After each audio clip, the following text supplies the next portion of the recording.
도축 4일 이내 배송이라는 파격적인 전략으로 온라인 직거래 플랫폼을 만들어 큰 주목을 받았던 국내 스타트업 정육각. 무려 2년 만에 10배에 달하는 매출 성장을 보이며 혁신적인 스타트업으로 평가받았고, 그 인기에 힘입어 2020년엔 한 유명 토크쇼에도 출연해 스타트업 성공기를 인터뷰하기도 했죠.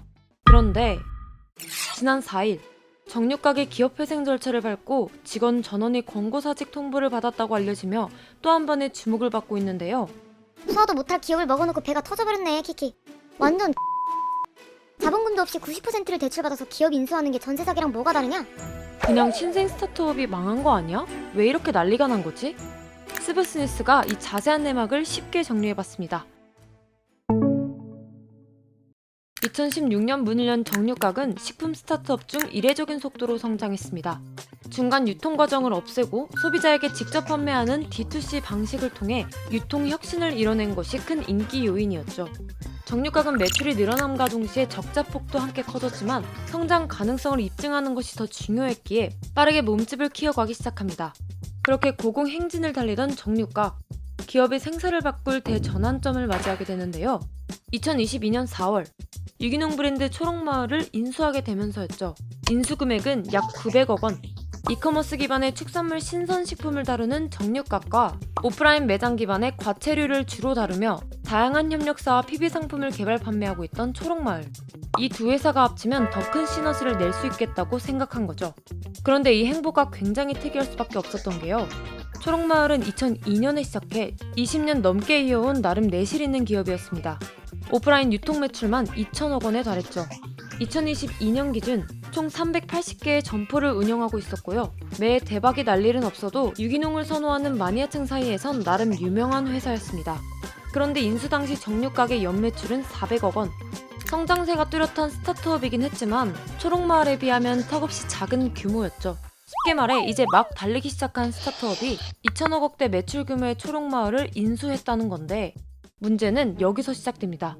인수 금액이었던 900억 원이 없었다는 것. 돈이 없는데 어떻게 인수를 하시려고. 정육각은 지금까지의 성과를 바탕으로 투자금을 유치해 인수 비용을 충당할 계획이었습니다. 당시 정육각의 투자 유치 목표금은 약 1,600억 원의 규모였죠. 그런데 예상치 못한 변수가 등장합니다. 2022년부터 미국 금리 인상이 이어지면서 급격하게 투자 시장이 얼어붙기 시작한 겁니다. 그렇게 최종적으로 투자 유치를 받은 금액은 470억 원. 그런데 앞서 말했듯이 인수 금액만 900억 원이잖아요.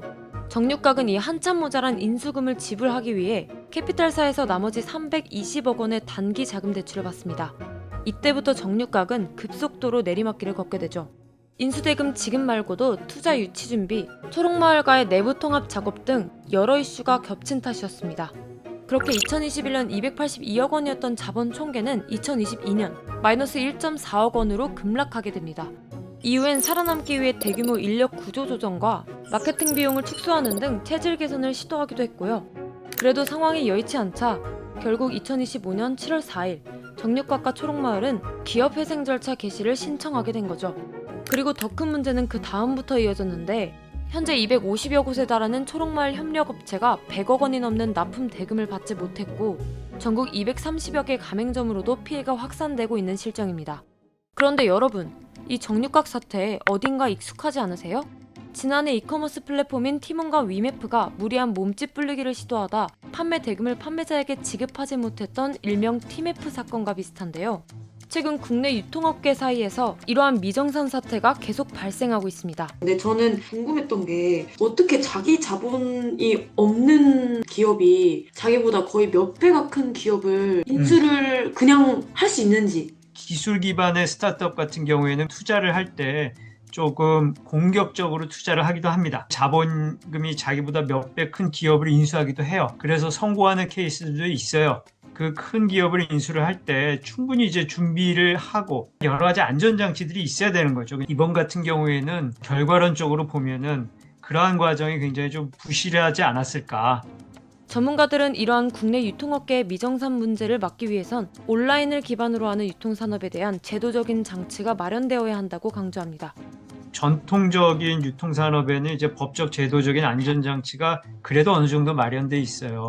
그런데 플랫폼 기반의 유통업계는 아직 그러한 법적 제도적인 장치가 그렇게 정교하게 촘촘하게 마련되지 않았기 때문에 일단은 국회와 정부가 좀 그 부분에 있어서는 더 분발을 해야 될 것 같고요. 또 하나는 에스크로우라고 판매하는 그 업체가 매출액의 일부를 금융기관이라든지 이런 데다가 이제 보관을 해놓는 거죠. 그래가지고 나중에 납품업체들한테 대금을 정상적으로 줄 수 있도록 하는 제도를 좀 활성화할 필요가 있을 것 같고, 그 인수한 이후에 정육가게 여러 가지 경영상의 지표 같은 것들이 조금 더 손쉽게 설명되고 공유될 수 있도록 해서 납품업체라든지 소비자가 정보를 좀 미리미리 접하게 되면 거기에 따라서 자신들의 거래 행위를 좀 조절할 수 있게 되는 거 아니에요?